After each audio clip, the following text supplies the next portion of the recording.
Bulldog fans, it's time for Hunker Down, Impact Media's weekly dive through the hedges into the world of the Georgia Bulldogs. Those guys too. I'm your host, Jeremy York. He is Jake Skinner. How are you, bud? Doing good, man. It was a long, very long weekend. I still don't feel like I've slept since. I told you the few hours I had right there, and probably why I was sick half the week. But doing a lot better now. Ready to Good. talk some Bulldogs football and a little bit of SEC thrown in as we always do. As always, if you want to follow the show, impact underscore media underscore on YouTube. We're on all the social medias as well.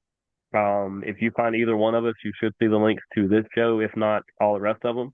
Yep. This last year was one of our top rated shows, pretty much the entire season. It's right up there this time. There's been a few guest spots on some other ones that have eclipsed, but as far as our actual every week running shows, this has always been our top show. So we definitely appreciate that. We Um, definitely do.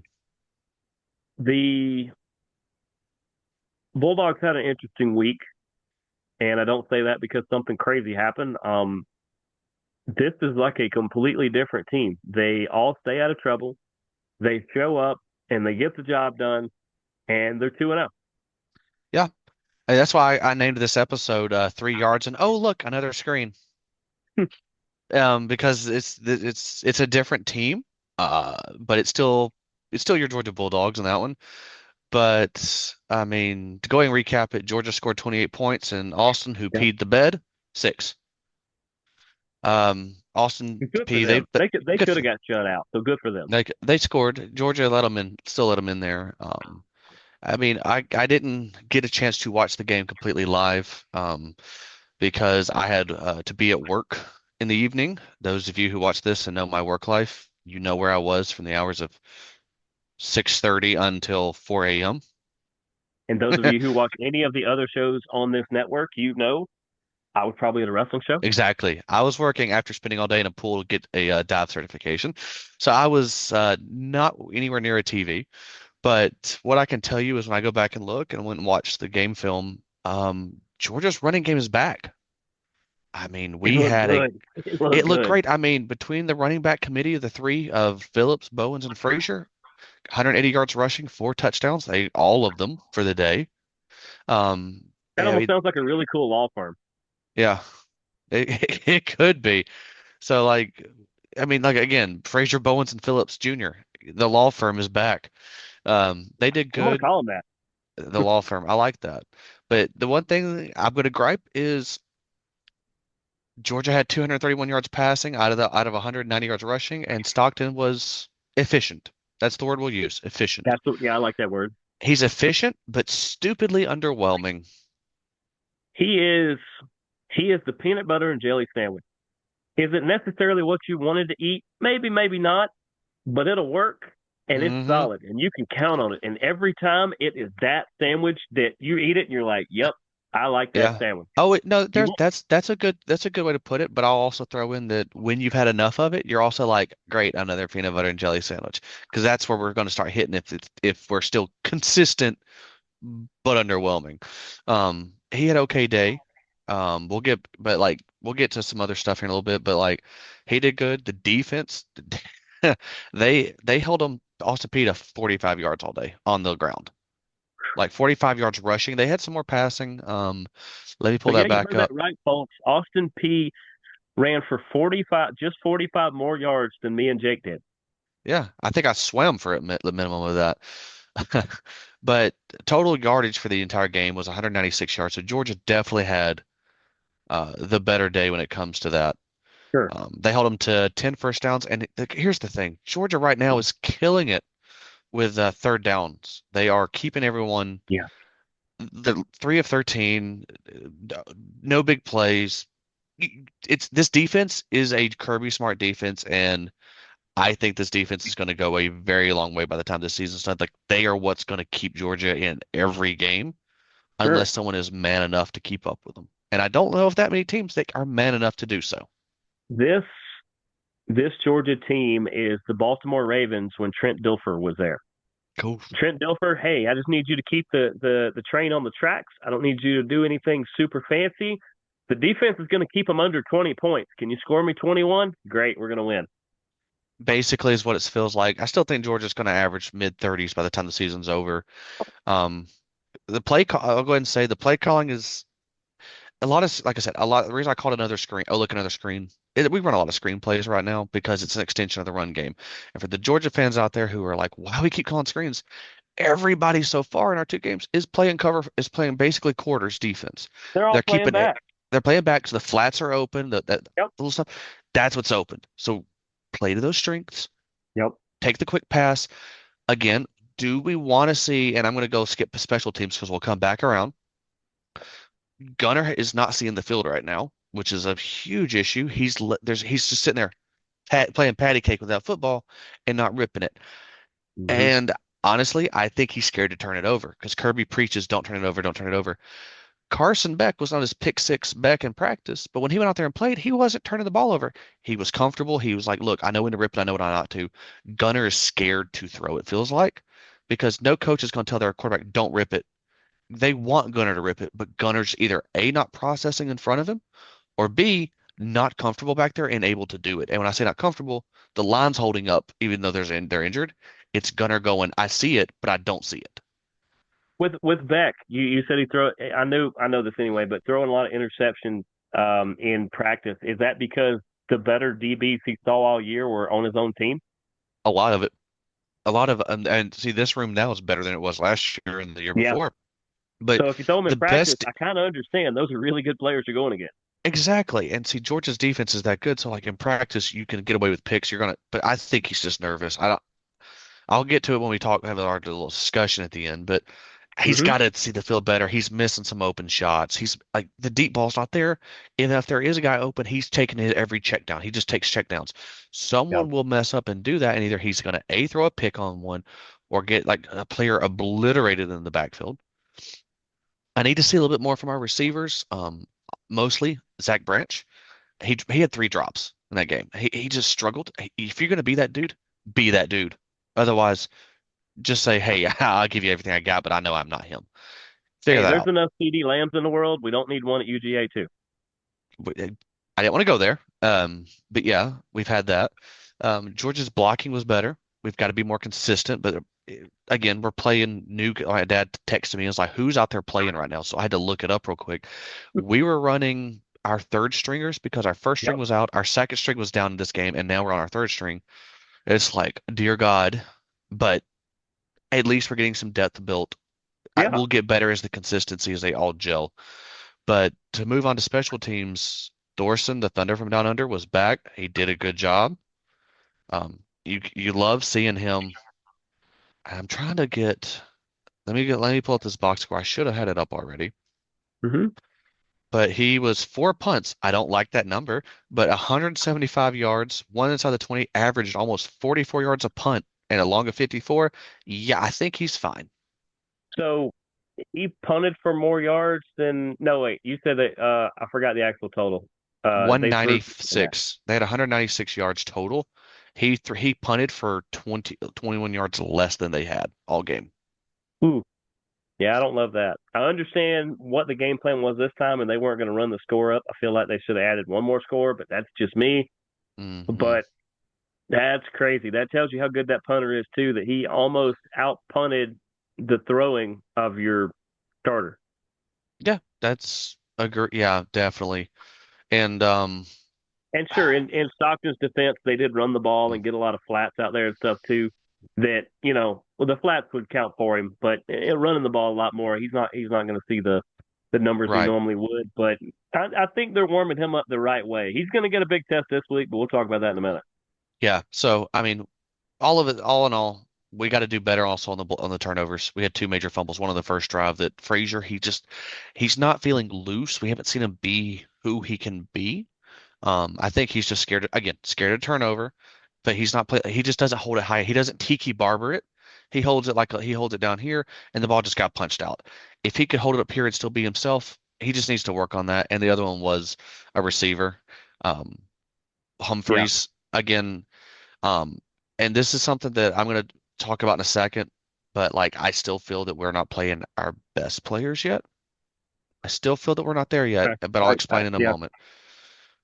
So, biggest thing I've seen, we haven't heard anything else on injuries. W- no one, blocks like Gaston is probably not playing this weekend. He's still a little tender. I mean, this is a 300 something pound dude on an ankle. They're going to baby it smartly so we don't lose him all year. Absolutely. Green, Ernest Green's back this week, but his back injury from last year is kind of flaring up again. This is kind of a, it's not what as a board member I follow says indicators are indicating. He's probably not going to make it through the year, which means we Okay. need Gaston to come back because he's our future right tackle if because he's a Hmm. power guy. Um, Jaw Jackson, he went down with an injury. I think he might be out for this game as well, but he did have a few snaps that were good. Yeah. Um, that was something good. And the big thing that I think Georgia needs to do, and like I said a minute ago, is we're not utilizing our personnel that Bobo should be using. I know he tends to go with the seniors, which is a Kirby Mont thing. You give the guy, but we got to finish coaching up some of those players to get them reps. And while London Humphreys out there is a good player and fast, it doesn't look natural for him at times Yeah. when they're like Talon Taylor. Oh my God, when he gets the ball in his hands, the kid looks legit. Why are we playing some of these players when they are not ready to go? They don't look like the right fit at the moment. I just think our offensive personnel is still not there. And side note to Bobo, I just read this. I've said before, he's cooked as a coordinator. He's still doing it, but he's not what he used to be. Yeah. And someone's like, well, why? Yeah, a lot of Georgia fans have been asking me, well, why don't we get rid of him? Why doesn't Kirby do anything? And as a fan, you sit here, it's like your grandma's biscuits. She's always been great at making them, but the older she gets, the less good they are. So either who's going to tell her that they suck? What are you going to do? No, you're going to eat that half raw biscuit. So as much as it sucks, I'm going to try to. I mean, I'm going to complain about Bobo, but I'm just going to eat that half raw biscuit this year and just go. You know what? It is what it is. We just waiting to see what happens. I guess I got dealt a great hand. It was not neither grandmother, it was my great grandmother, and hers were good all the way to the end. So, you know, Same for mine. that's Sorry, that's Momo, but that's yours are that's still part of good. I'm why not saying nothing I about still yours. need to lose this because those biscuits were just way too good. Fair enough. But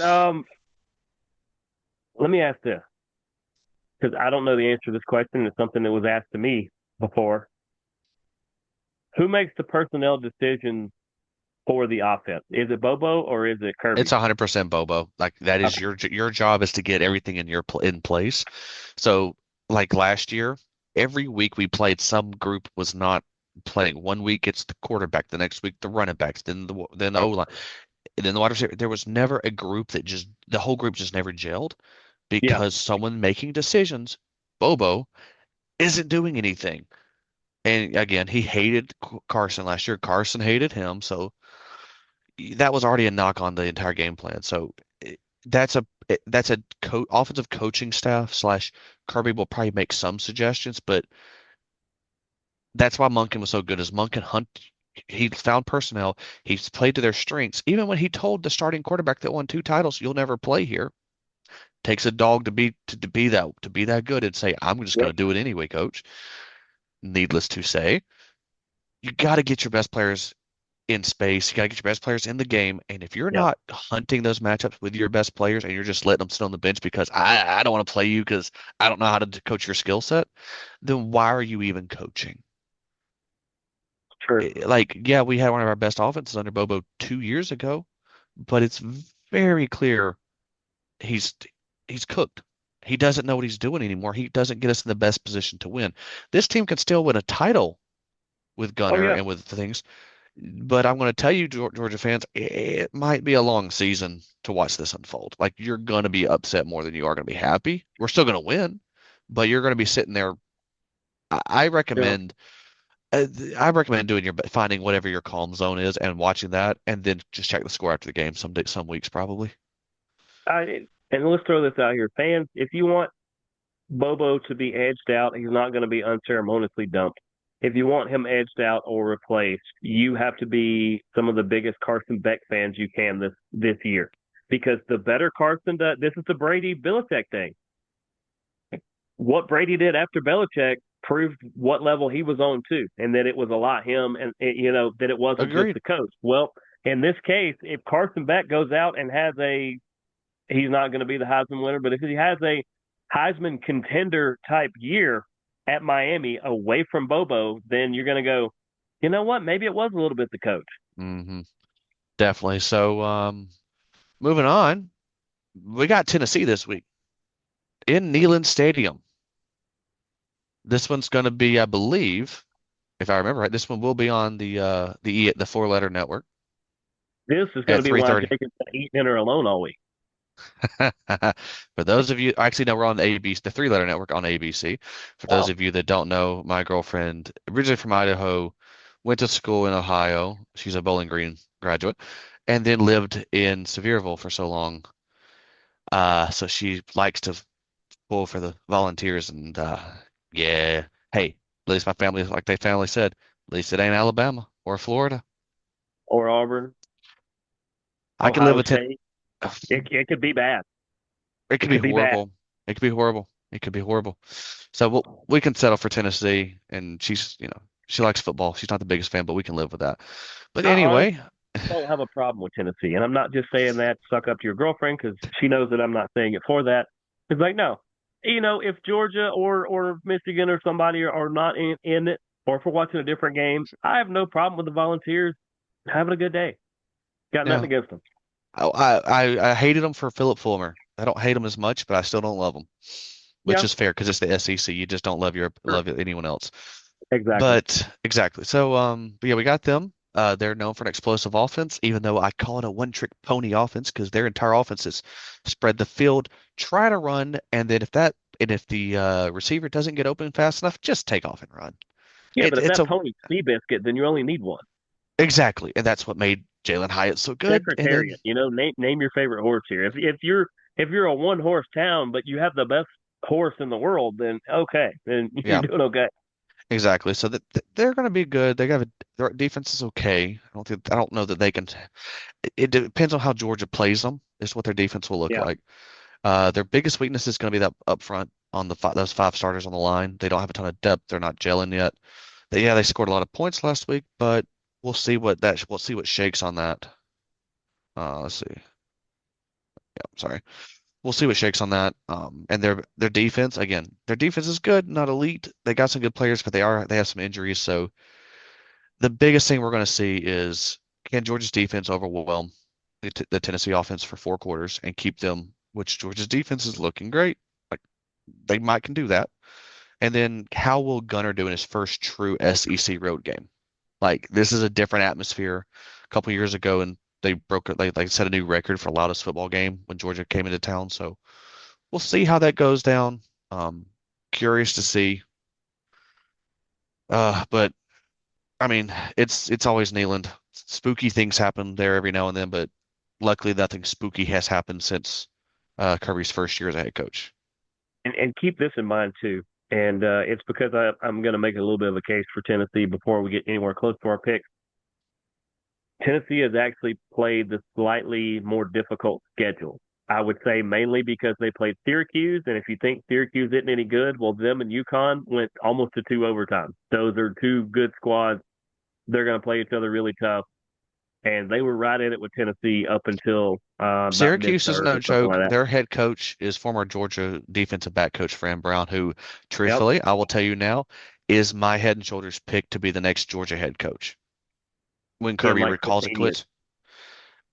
Actually, Georgia fans, it could be the next 5 or 6, depending on what happens with recruiting and NIL. Just putting that out there. Like I don't like to say that, but there's a reason Saban was like, I'm done. You know what I could So see is when Saban hangs it up with ESPN, Kirby hangs it up with Georgia and takes over the ESPN desk spot. true. He'd be interesting to see. He'd be Um, great because he gets animated and him and Pat McAfee next to each other. Oh, they'd be having a great time. that would be entertaining. So moving on, so the national landscape in the SEC, nothing happened big this week. I mean, it was kind of all the games happened as you expected them to happen, which we'll cover our Sure, picks in a little bit. But we don't have to. nonetheless, Yeah. we don't have to. But So I actually had my dad ask me a question this week. Hi, Dad. He asked me, is Georgia better with Stockton just managing games, like a Jake Fromm, is he good at managing, or should the offense open up and let him sling it like a Murray, like Stafford? Um, before I give it my answer, what do you think? Think you have to. I don't know Stockton well enough to know if that's his game. I think that's what you have to ultimately figure out. If he's a guy that can sling it even a little bit, then yeah, you got to open it up a little as he gets more comfortable. But I also don't have a problem with your quarterback not being your top star on your team and just being the guy to keep it on the rails and let Hmm. everybody else shoot off the fireworks. There's Right. nothing wrong with that. You can win multiple rings doing that. And I think it just comes down to what kind of game Stockton can play and what you want out of him. Because just because he can do those things too, Kirby may go, I know you can do it. And somewhere down the road versus Alabama or Ohio State or Hmm. Notre Dame in a playoff, I might ask you to sling one from this side of the field to this side of the field. Yeah. But for right now, I need you to just keep doing what you're doing. Exactly. And I kind of think he kind of needs to do both, not to be a cop-out Yeah. answer. I think we should open it up more, and I think the game plan is for him to open it up more once teams Yeah. stop playing us that cover four, because he's just taking what he can get right now, but it's not sexy, which is fine. But he's doing fine. But I will say, and I'll move this into a hot quick take or whatever you want to call it here. Mm-hmm. I think Georgia's better all. Georgia can win a title with him managing. But I think we all want him to see him open up and throw the ball because we he has the best deep ball. And he's got an Yeah. arm. He's just that Tim Tebow wind up is killing me. But my hot take is if we're struggling against Tennessee to throw the football, and we're struggling to, like, we're running it, but we're not doing anything else, and he's just sucking, I think you might see Pugs come in. Pugs will throw. Think of Brett Favre, Georgia fans. You know he's going to throw a pick or two a game, but he's also going to make a throw that makes you go, you know what? I don't care because he just threw a 60-yard touchdown between three defenders with that much room because that's what he can do. So I honestly think if he struggles this game, you're gonna see pucks. Two quick shout outs, SEC related. I don't want to gloss over these. Shout out Mississippi State for knocking off another team that I really like, Arizona State, number 12 Arizona State. Mississippi went in and slapped them around. Congratulations on that. And uh, go Bulls of South Florida. Turns out you're no slouch, and you might be the best team in your state. That we find out this week if when they play Miami. Yep. So all right, so let's But yeah, get into before we go to over our predictions, let's go over what happened last week. We don't okay. have to hit all of them. You want to just tell them how we did? You want to go first? Um, one of us was 6-0, and the other one runs Impact Media. That's easy recap of that one. No, yeah, you got Ole Miss over Kentucky, Tennessee over an alphabet school, Bama over ULM, Oklahoma over Michigan. That one hurt. I know it did. Uh, in North Carolina rebounded over Charlotte, and Iowa State winning the Iowa Bowl there. Uh, Ole Miss and Tennessee were the only ones I got right out of the entire bunch. So out to a big lead, and that brings up this week's game. All right, Let me just I'll pull go back up. first. I'm gonna go ahead and take Georgia this week. Well, I don't know. Tennessee could throw us off because somebody in that back room handed me this a second ago. And I just, I gotta let's get the hell out of here. I'm gonna take Georgia 27-13. It's gonna be tighter than we want it to be, and I'm gonna say that Stockton throws for 200 yards and probably we see Pugs for at least a drive. Do you prefer Italian or Mexican? Because I'm going to DoorDash you some food because you're going to starve this week. Mexican, please. Mexican. Okay, I got your address put in. It should be there in a minute because you're gonna starve this week. Keep that up, and it's not even me. Um, ah, it's a Georgia show, and I want them to do well. I could care less. I would rather lose the bet that we have. It has nothing to do with that, but I think the fact that they've been so vanilla and they've relied on this screen game so much, if anybody's going to sting them early, I think it's the Volunteers, and I think it's this week. I think Okay. loss number one happens, and if you're going to lose, lose early. You don't want to lose late or Alabama with more losses than you go over the top of you. That is the way the stupid system works, and I don't agree with it either. But you know what? Give me the Volunteers. It's going to be really close. It's going to be a one score. Okay, what you got? Give me 34-27 Tennessee. Okay, I'll make a note of that. I am too. All right. One score. All right, let's roll with this one. All right, so whenever because we only got about a couple minutes left. Yeah. Some of our we didn't. There's a couple of big games, but we're gonna try to go just with three this week because I kept trying to look and pick some good ones, and I couldn't find any really good ones. I just kind of we went a little. We had extra time last week, Right. so this week one of our marquee matchups is going to be Arkansas versus Ole Miss. That's a good I'm one. taking That's Ole a good one. Miss. That's a good one, but I'm gonna take Ole Miss because they've done it. They did it last week. All right. What was your score prediction on Georgia? I didn't write it down. Already got you on here. 27-13. 27-13 you? Okay. Mm, Yeah, I got Ole Miss. You're going to go up and slap Arizona State around like that, who has been an emerging program. I think by next year, they're potential top 10, top 12 in the nation. Um, if you're going to slap them around like that, I got the Ole Miss Rebels. fair enough. I'll let you go first on this one. Texas A&M versus Notre Dame. Number 16, Texas A&M Texas A&M, yeah. versus number 8, Notre Dame. I always consider Notre Dame pretenders. They are never as good as either NBC or ESPN make them out to be. I think they get bit in this game as well. I've got the Aggies in the slight upset. Okay, okay. Um, I'd love to go with the. I don't think Notre Dame is as good as they want them to believe, but I'm going to take Notre Dame anyway. Um, just to be a little different than you on this one. Yeah, So we shall see what happens. we got Um, time. Oh yeah, we got time for the other game still. we got time for the other one, so we got Me about two too. minutes, two and a half. Big game of the week. This one will be the one with Kirk's on the call, on the three-letter network, ABC that is. Is that day or a night game? That's a night game, 7:30. Oh, that's too easy then. Florida versus number three LSU. I think Peter's going to get involved for all the abuse that's going to happen to those Gators because LSU is a hard enough place to play. It's I don't know that they're the number 3 team in the country, but they're up there, and Yeah. they are gonna smoke those Bayou Gators like there is no tomorrow. They might be on the extinction list after this is done. I don't think this one's that close. It's probably at least a 3-score game. Give me the LSU Tigers. Go Tigers. I also want to say the same thing. Go Tigers. There's just I don't see Florida winning this one. I Ooh, think Billy's on his way Tigers out the game of the door. week. Ooh, I think they had already predetermined that one yeah, because they were it's expecting preseason. Florida to be something, but I think Billy will be fired halfway through the year at some point.